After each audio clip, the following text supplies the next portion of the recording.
입니다. 하늘은 높고 말은 살찐다는 천고마비의 계절 10월을 맞이했습니다. 10월은 열매 맺는 달이죠. 우리 신앙도 그리스도 안에서 아름다운 열매를 맺는 귀한 축복이 10월에 여러분 가운데 함께 하시기를 주님의 이름으로 축원합니다. 요즘에 우리 한국에 아주 어렸을 때 했던 놀이가 있습니다. 무궁화 꽃이 피었습니다.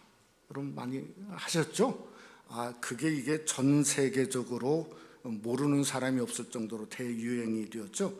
소위 스퀴드 게임, 그래서 오징어 게임이 무려 83개국의 그 드라마가 1억 명이 매주일마다 시청을 한다고 합니다. 그러니까 전 세계의 문화를 이게 몇 주간에 바꿔놨고요. 또 미국의 할로윈이 얼마 남지 않았는데 올해는 이 할로윈 캐릭터가 오징어 게임 무슨 뭔지 모르겠지만은 이걸로 바뀐다 그래요. 그러니까 이게 순식간에 진짜 드라마 하나의 세계가 마치 미쳐가고 열광하는 이게 오늘날 세상의 모습이니 참 기가 막히죠. 똑같은 모습을 오늘 이렇게 보게 되는데요. 바울의 설교를 들었던 총독 베스도가 24절에 이렇게 큰 소리로 말합니다. 바울아, 내가 미쳤도다.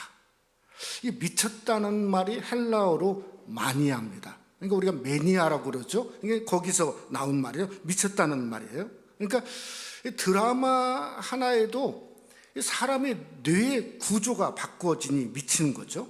그런 매니아가 탄생을 하는데, 이 바울은 부활하신 예수님이 사울아 사울아 나는 내가 박해하는 예수라 하는 하늘의 음성을 들었죠. 그 다음에 오늘 여기 보니까 해보다도 더 밝은 빛을 보았던 이 바울은 진짜 복음에 미친 매니아가 될 수밖에 없었다고 하는 거죠.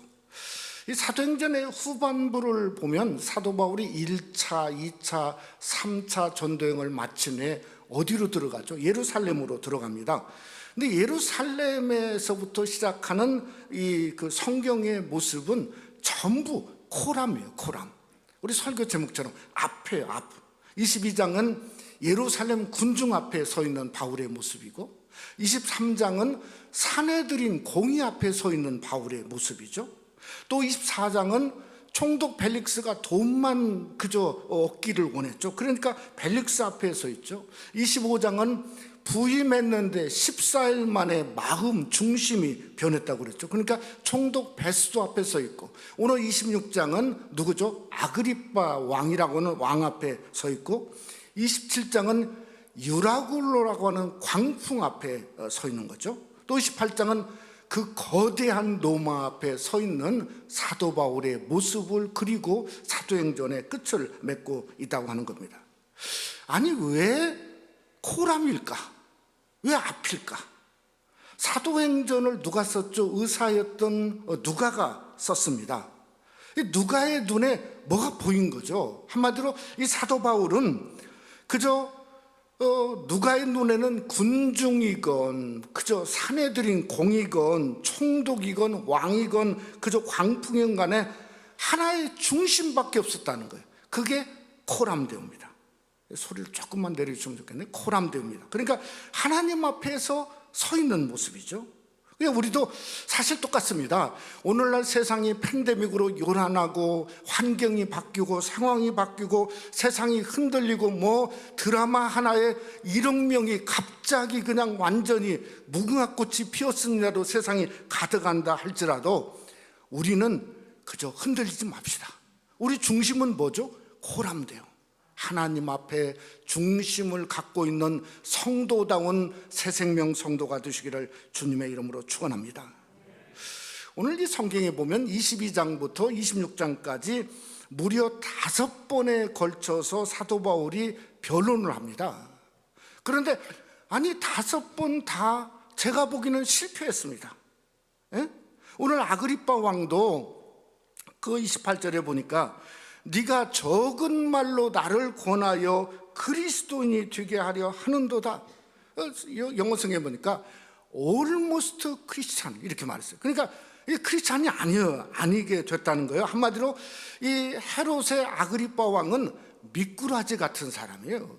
이리 빠지고 저리 빠지고 로마 사람도 아니고 유대인도 아니고 그냥 그 인생 전체가 그저 정말 예수를 영접하면 되는데 그저 거의 그리스도인이 되게 하려 하는도다. 그러면서 또 미꾸라지처럼 빠졌어요. 여러분, 그랬을 때 사도행전 26장 29절에 이렇게 말했습니다. 바울이 이르되 말이 적으나 많으나 당신뿐만 아니라 오늘 내 말을 듣는 모든 사람도 다 이렇게 결박된 것 외에는 나와 같이 되기를 하나님께 원하나이다 하니라. The same as I am, 나와 같이 되기를 원하나이다. 바로 이것이지 않습니까? 그러니까 쉽게 말하면 자기 생명이 존재하는 한, 마치 시편 150번에 말한 것처럼 내가 호흡이 있는 동안에 하나님을 찬양한 것처럼 호흡이 있는 그 순간은 자기는 복음의 사람이라는 거죠. 복음의 매니아라는 거죠. 그래서 5번 실패건 6번 실패건 그저 계속 실패한다 할지라도 나는 복음만을 전하겠다 하는 사도 바울의 놀라운 영적인 고백이 여기가 있게 되었다는 겁니다. 여러분, 오늘은 사도행전 상에서 사도 바울의 마지막 설교가 바로 본문의 내용입니다. 저는 우리가 말씀을 상고하는 저와 여러분이 정말 우리도 어떤 복음의 사도 바울을 통해서 그 복음의 놀라운 열정, 그것을 내 것으로 삼는 게 내 신앙이죠. 또 내 가정의 어떤 중심으로 삼는 거죠. 우리 새생명 한인교도 중심으로 삶아서 정말 사도 바울의 그 복음의 열정이 우리를 뜨겁게 하고 새롭게 하고 변화시키고 우리의 중심을 그리스도를 향해서 나아가는 귀한 역사가 말씀을 상고하는 저와 여러분 속에 함께 하시기를 주님의 이름으로 축원합니다. 첫째로 바울은 예수 만난 자기 변화를 증언했습니다. 지난 주간에 한국의 장로교단에 이게 그 총회가 1년마다 있는데 있었습니다. 대한예수교 장로회 중에 합동과 통합이 가장 큰 이 장로교단인데 이 통합 측에 있는 그 총회에서 이런 보고를 내놨어요. 지난해에, 그러니까 그 지난해에 12만 명이 교회를 떠났다, 그런 보고를 안타깝게 내놨습니다.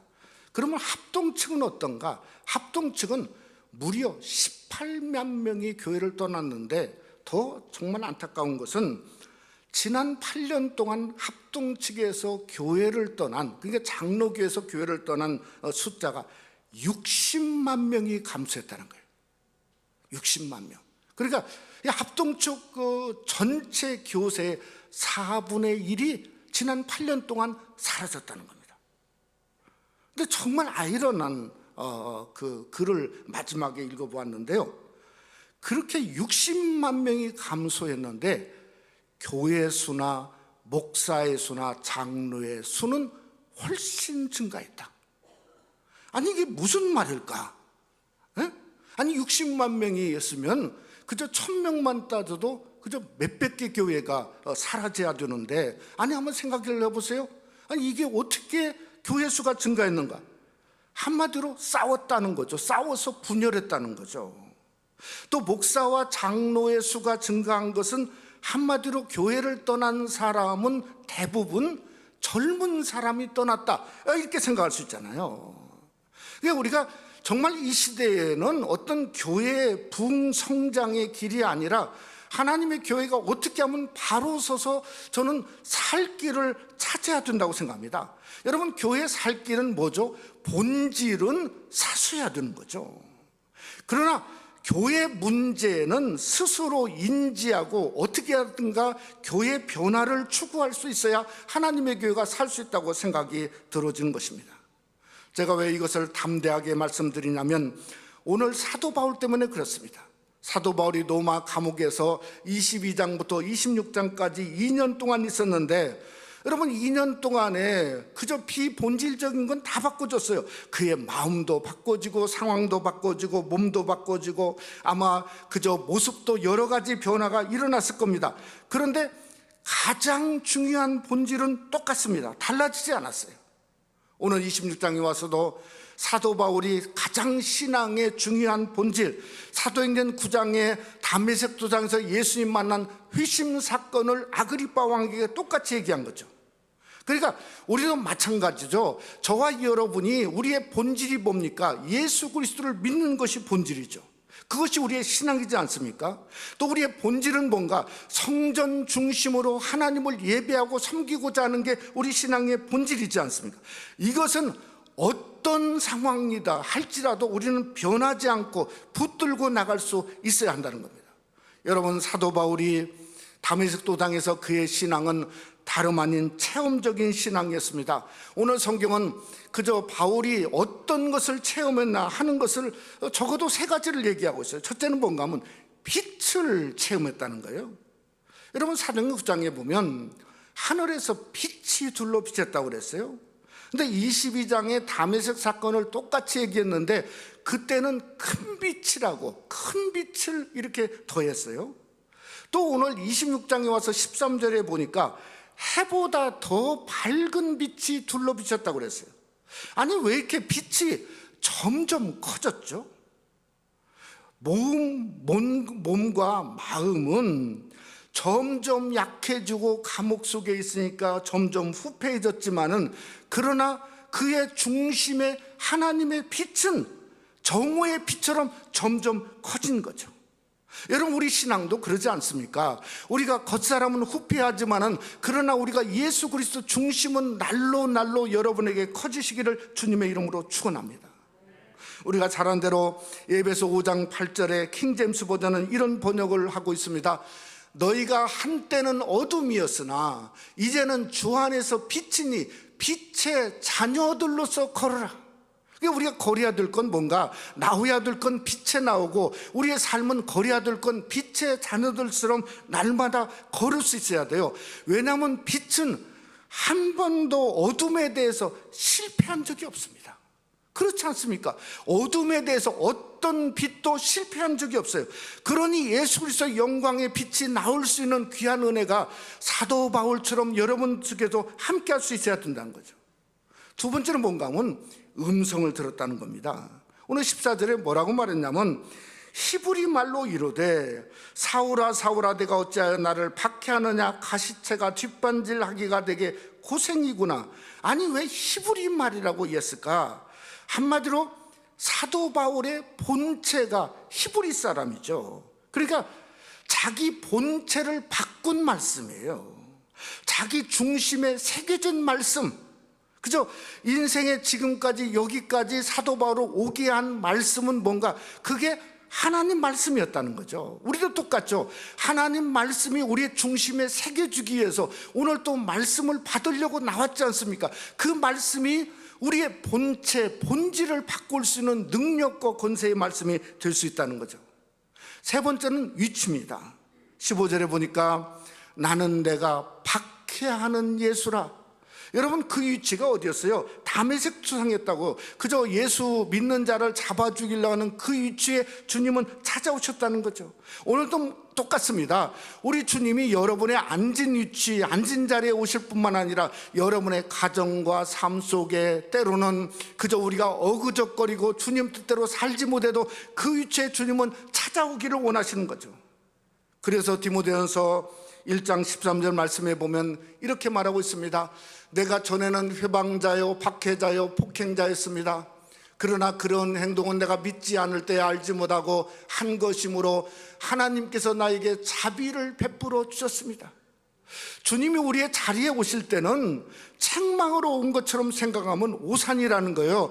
그저 우리는 폭행자고 그저 주님을 향해서 어그적거리고 살고 있지만은 그러나 깨닫고 보면 그게 자비였다는 거예요. 은혜였다는 거죠. 우리도 똑같지 않습니까? 그 사랑, 그 은혜가 놀랍기 때문에 우리는 우리 앉은 자리에 오늘 또 예배하며 나온 것을 우리가 믿을 수 있기를 주님의 이름으로 축원합니다. 여러분, 이것은 사도 바울의 변화만 아니라 예수님 만난 저와 여러분 우리의 변화도 똑같을 수 있다는 겁니다. 아무리 우리가 어둠 속에 있다 할지라도 우리는 빛으로 나와야 돼요. 빛된 주님의 음성을 들을 수 있어야 돼요. 여러분의 앉은 위치에서 주님이 찾아오시면 주님을 웰컴하고 받아들여야 돼요. 그랬을 때 주님이 말하기를 16절에 일어나 너의 발로 서라. 어떤 어려움이라 할지라도, 오늘 또 우리 장로님 울면서 기도한 것처럼 어려움 중에도 정말 주님 앞에 일어나서 주님 성전에 나온 성도들이 있지 않습니까? 그게 변화죠. 바울만 변화가 아니라 내 삶 속의 변화, 내 삶 속의 본질적인 귀한 역사의 변화가 예수님 만난 여러분의 삶 속에 진정한 변화로 고백되시기를 주님의 이름으로 축원합니다. 두 번째로 바울은 예수 복음에 합당한 마니아였습니다. 저는 개인적으로 약점이 참 많은 사람 중에 하나인데요, 특별히 저는 이 손으로 하는 것은 그저 하는 게 별로 없어요.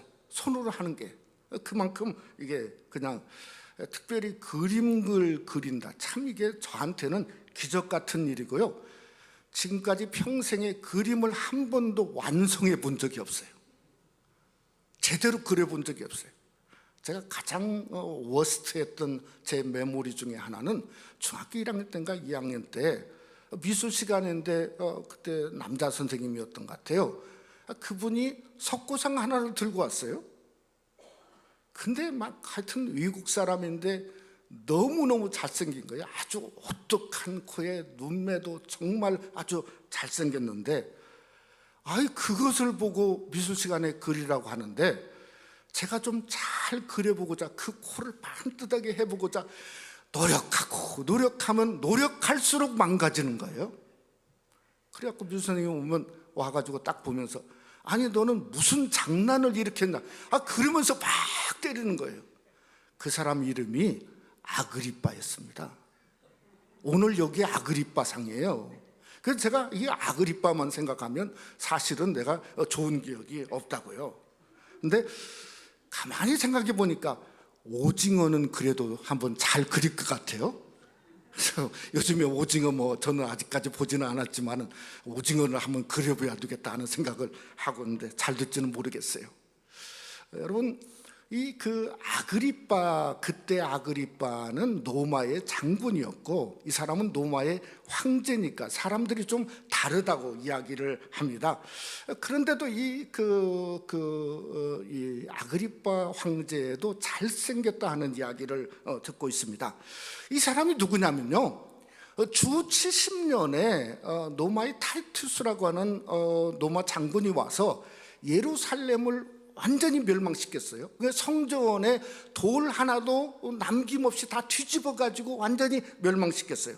그때 황제도 끝난 겁니다. 한마디로 황제도. 그러니까 이 아그리빠 왕은 이스라엘 역사에 있어서 맨 마지막 황제예요. 불운의 황제죠.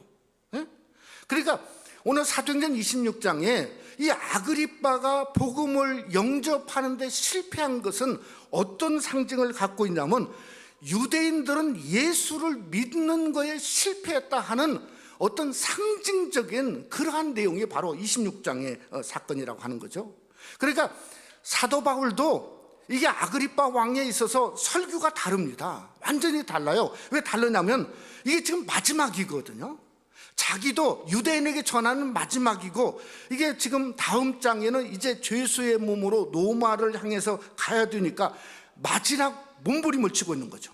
마치 로마서 9장의 말씀처럼 내 종족을 위해서는 내가 저주를 받아 그리스도에게 끊어질지라도 그들이 예수 믿으면 좋겠다 하는 그 말씀 그대로 그저 사도 바울이 몸부림치고 있는 겁니다. 그러니까 이 총독 베스도가 그걸 알 길이 없는 거죠. 참 저 사람은 이상하다 생각한 거예요. 왜냐하면 보통 죄수들은 다 석방되기를 원하는데, 아니 이게 바울은 석방되는 것보다 예수님 전하기를 힘쓰고 있으니까 큰 소리로 하는 말이, 바울아 내가 미쳤다, 네 많은 학문이 너를 미치게 한다고 큰 소리를 그저 하게 된 이유가 여기 있다고 하는 겁니다. 실제로 성경에 보면 이 사도 바울이 자기가 미쳤다고 하는 내용을 성경에 기록한 데가 있어요. 고린도후서 5장에 보면 우리가 만일 미쳤어도 그것은 하나님을 위한 것이라, 이렇게 사도 바울은 고백하고 있다는 거예요. 그러니까 미침이라고 하는 것은 사도 바울만 있던 게 아니고, 저는 창세기 6장에 보면은 진짜 미친 사람이 하나 보여집니다. 이게 누구냐면 노아라고 하는 사람이요. 그 당시는 비라고 하는 게 내리지 않았어요. 하늘에서 이슬만 있어, 이슬만 가득했어. 그러니까 이슬이 초목을 엄청나게 자라게 한 거예요. 그러니까 비를 몰랐던 시절에, 아니 노아가 하나님의 명령을 받아서 산에서 그 엄청난 방주를 100년 동안 지었단 말이에요. 그러니까 사람들이 생각하기를 얼마나 저 노아는 미쳤다고 조롱했을까. 그러니까 사람들이 안 탄 거예요. 가족 위에는 그 배를 안 탄 거예요. 그러니까 짐승만 탄 거죠. 우리 예수님도 생각해 보면, 아니 예수님이 능력을 행하고 권능을 행하고 말씀을 전할 때마다 늘 들었던 말씀이 저 사람은 그저 귀신에게 미쳤다, 이런 말을 들었죠. 심지어 마가복음 3장에는 친족들이 와가지고 하는 말이 그가 미쳤다, 이렇게 성경 기록하고 있다는 거예요. 사랑하는 성도 여러분, 한번 우리에게 적용 한번 시켜보자고요. 한번 우리가 예수님께 미치면 어떤 일이 일어날까? 어떤 일이 일어날까요? 그냥 다 놓고 다 전부 신학교 갈까요? 저는 그거 아니라고 생각합니다. 사도행전 26장에 바울의 모습처럼 될 것처럼 보여집니다. 한 세 가지만 보면, 첫째는 예수에게 미치면 능동적인 사람이 돼요. 긍정적이죠. 아니 사도 바울이 5번이나 변론하러 백성들에게 서고 사내들의 공의에 서고 벨릭스, 베스도, 아그리빠 왕에게 안에 서는데, 풀어나려고 비굴하거나 절망적이나 나는 끝났다, 그렇게 말한 적이 없습니다. 그의 메시지를 보면 항상 긍정적이에요. 항상 예수 그리스도 언약을 얘기했어요. 항상 빛은 긍정이지 않습니까? 예수 그리스도 빛등을 정했어요. 그러니까 긍정적과 능동적으로 사람이 바꿔졌어요. 그게 미친 사람, 그리스도에게 미친 사람의 바꿔짐이죠. 왜 그런가? 여러분, 고린도후서 1장 20절 말씀에 보면 그 이유를 우리에게 말합니다. 우리 한번 다 같이 한번 함께 읽어보죠. 하나님의 약속은 얼마든지 그리스도 안에서 예가 되니 그런즉 그로 말미암아 우리가 아멘하여 하나님께 영광을 돌리게 하느니라. 아니 그러니 하나님의 말씀은 항상 예습니다. 긍정적이죠. 긍정적. 아멘입니다. 아멘. 여러분 아멘이지 않습니까? 그게 긍정입니다. 그러니까 어둡게 보이는 게 아니에요. 어떤 어려움이 있을지라도 이 바울이 고난을 뚫고 나갈 때 항상 어려워도 밝아요. 긍정적이에요. 그래서 빌립보서는 감사하라, 내 대가 또 많으니 감사하라, 기뻐하라 말씀하고 있다는 겁니다. 두 번째는 임팩트입니다. 영향력이에요. 아니 22장에 예루살렘에서부터 생각해 봅시다. 아니 무슨 사도 바울이 무슨 돈을 떼거지로 와서 돈을 풀어준 것도 아니고, 아니 로마의 무슨 황제 그 집안이 되어가지고 그들에게 명예 준 것도 아니고, 아니 감옥 속에 있는 죄수인데, 아니 사도 바울을 만나려고 난리도 그런 난리가 없어요. 에? 총독들은 총독들로 그냥 사도 바울을 만나려고, 벨릭스 같은 사람은 2년 동안 그냥 계속 만나려고 노력하고, 베스도도 마찬가지고, 아니 아그리빠 왕이 할 일 없이 사도 바울을 만나려고 그렇게 하고 그 설교를 다 듣고 그저 하는 말이 네가 나를 적은 말로 그리스도에 되게 하려 하는도다. 무슨 말이죠? 영향력입니다. 영향력. 그러니까 우리 성도가 정말 때로는 그저 어려운, 그저 갇혀있는 상황에 있다 할지라도 여러분은 그 상황에서 믿음의 영향력, 권세의 영향력, 하나님의 말씀의 영향력, 삶의 영향력을 얼마든지 임팩트를 드러낼 수 있는 것이 바로 사도 바울이 예수 그리스도에 미친 모습이라는 거예요. 세 번째는요, 담대함입니다. 아니 왕한테 27절에 하는 말이 아그리빠 왕이요, 도노법이죠. 푸는 거예요. 그러니까 완전히 바꾸려고 하는 게 도노법이죠. 아그리빠 왕이요, 선지자를 믿으시나이까? 믿으시는 줄 아나이다. 아니, 이런 담대함이 어디 있습니까? 그러니까 이건 사도 바울은 하나도 꿀리지 않은 거예요. 완전히 전세를 바꾼 거죠. 오늘 마지막 절 29절에도 성경은 말하기를 이렇게 말했습니다. 바울이 이르되 말이 적으나 많으나 당신뿐만 아니라 오늘 내 말을 듣는 모든 사람도 다 이렇게 결박된 것 위에는 나와 같이 되기를 하나님께 원하나이다 하니라. 자기처럼 되라는 거예요. 얼마나 담대합니까? 저는 이게 뭘까 생각해 보니까 그게 성도예요. 다른 게 성도가 아니에요. 이게 성도예요. 이게 우리가 성도로 신앙을 지키는 그 본 모습이라고요. 그러니까 주님께 미쳐야 우리가 성도의 신앙을 지킬 수 있어요. 25절 말씀처럼 내가 하는 말은 미친 말이 아니라 참되고 온전한 것처럼 참된 길을 걷고 합당한 성도의 길을 걸을 수 있다는 거예요. 그러니까 우리가 이전보다도 더 주님 사랑해야 되죠. 더 거룩에 힘써야 되죠. 더 예배하기를 기뻐해야 되죠. 더 성전 중심으로 살아야죠. 그래야 어떤 상황이 올지라도 중심에서 그리스도가 드러나니 담대함을 갖는 성도로서의 본 모습, 본질을 드러낼 수 있는 귀한 은혜가 여러분 속에 함께 하시기를 주님의 이름으로 축원합니다. 말씀을 맺고자 합니다. 저는 이 사도 바울이 예루살렘에 잡힌 22장부터 오늘 26장까지를 신학적으로 보면요, 이건 감옥에 갇혀도 사명을 감당하는 어떤 사명적, 소위 말하는 복음 전파적인 모습으로 생각할 수 있습니다. 그래서 저는 신학적으로 좀 보기 싫습니다. 저는 신앙적으로 보려고 합니다. 신앙적으로 보려고 하니까 무슨 생각이 나오냐면 통로예요, 통로. 그러니까 긴 통로에 2년 동안 그걸 뚫고 나와야 되는 통로예요. 27장 28절은 그 통로가 바꿔서 이제 하늘의 통로로 바꿔지는 것 같아요. 통로예요. 아니 근데 그 통로가 그저 신앙적이니까 좁은 문 좁은 길이에요.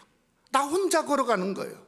여러분, 사도 바울 위에는 동역자들이 있는데 보이지가 않아요. 그게 혼자 가는 통로예요. 그런데 거기에 5개의 문이 막혀 있어요. 문이. 그러면 어떻게 사도 바울은 5번을 일어나서 복음을 전하고, 일어나서 벨릭스에게 전하고, 베스도나 아그리빠에게 도대체 어떻게 그 문을 통과했나?